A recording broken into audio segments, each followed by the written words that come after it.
నమస్తే అండి. అందరూ ఎలా ఉన్నారు? మేము బాగున్నాము. మీరు కూడా బాగుండాలనే కోరుకుంటున్నాను. ఈరోజైతే ఎండలకి పెరుగు వడ చేద్దాం అనిపించిందండి. అందుకని పెరుగు వడ చేశాను. అది ఎలాగో చూద్దాము.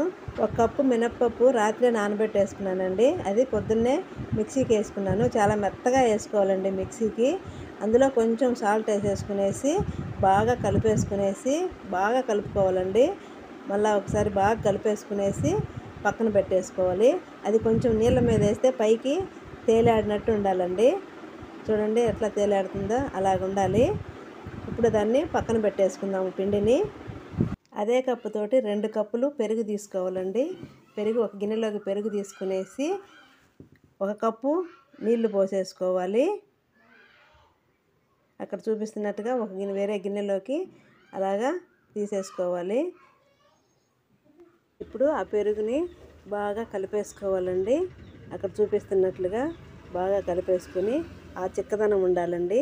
అక్కడ చూపిస్తున్నట్లుగా ఇప్పుడు స్టవ్ అంటించుకొని కళాయి పెట్టేసుకునేసి ఒక 4 స్పూన్లు నూనె వేసుకోవాలండి. నూనె వేడెక్కిన తర్వాత ఆవాలు, పచ్చెనగపప్పు, మినపప్పు, జీలకర్ర వేసుకోవాలి. అలాగా వేపుతూ ఉండాలండి. ఇప్పుడు కొంచెము అల్లం కూడా సన్నగా తరిగేసిన అల్లం కూడా వేసేసుకునేసి వేపేసుకోవాలి. అలా వేపేసుకోవాలి. ఎర్రగా కాలాలండి తాలింపు. ఎర్రగా వస్తేనే బాగుంటుంది తాలింపుకి. ఇప్పుడు మనము అందులో ఒక 3 పచ్చిమిర్చి, ఒక 3-4 ఎండుమిర్చి వేసేసుకునేసి బాగా వేపాలి. అలా వేపుకునేసి కొంచెము ఇంగువ వేసుకోవాలండి. కొంచెం ఇంగువ, పసుపు, కొంచెం చిటికెడు పసుపు, కొంచెం కారము వేసుకునేసి వేపుకోవాలి. వేపేసుకునేసి స్టవ్ బంద్ చేసుకోవాలండి. అదిగోండి పసుపు కూడా వేసేసుకున్నాను. కరివేపాకు,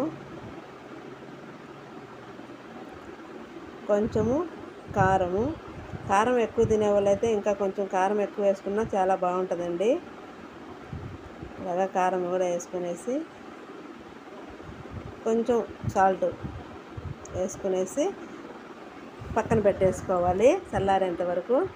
ఇప్పుడు మనము స్టవ్ అంటించుకొని కళాయి పెట్టేసుకునేసి డీప్ ఫ్రైకి సరిపడా నూనె వేసుకునేసి మనము వడలు చేసుకోవాలండి. నేనైతే చేతితోటే చేస్తాను కాబట్టి చేతి మీద చేశాను. మీరు ఏదైనా పేపర్ ఉంటుంది కదండి, కవర్ లాంటిది దాని మీద అయినా చేసుకోవచ్చు రాని వాళ్ళు. ఇప్పుడు అన్నీ ఒక్కొక్కటిగా అలా చేసుకునేసి నూనె బాగా వేడైన తర్వాత అందులో వేసేసుకోవాలి.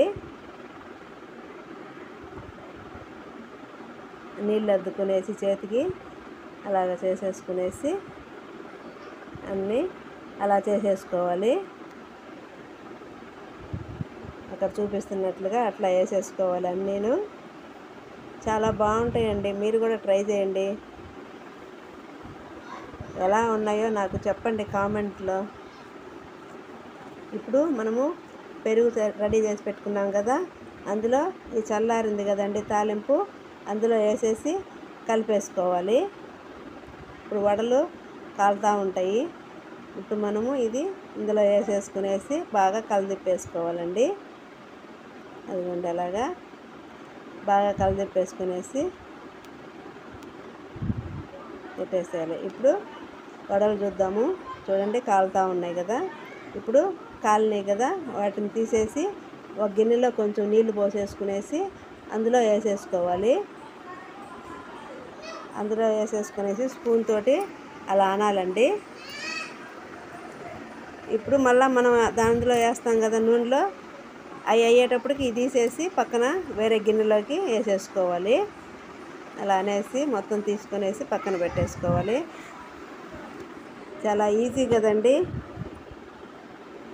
మీరు కూడా ట్రై చేయండి.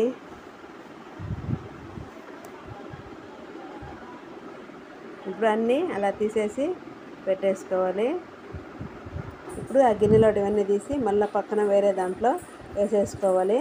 అలాగా కాల్చినవి అందులో వేసేసుకొని మళ్ళీ అందులో వేసేసుకునేస్తే ఇప్పుడు పెరుగు దాని మీద పైన కొత్తిమీర జల్లేసుకునేసి ఆ వడల మీద వేసేసుకోవడమేనండి. పెరుగు వడ రెడీ అయిందండి. మీకు వీడియో నచ్చినట్లయితే లైక్ చేయండి, సబ్స్క్రైబ్ చేయండి, షేర్ చేయండి.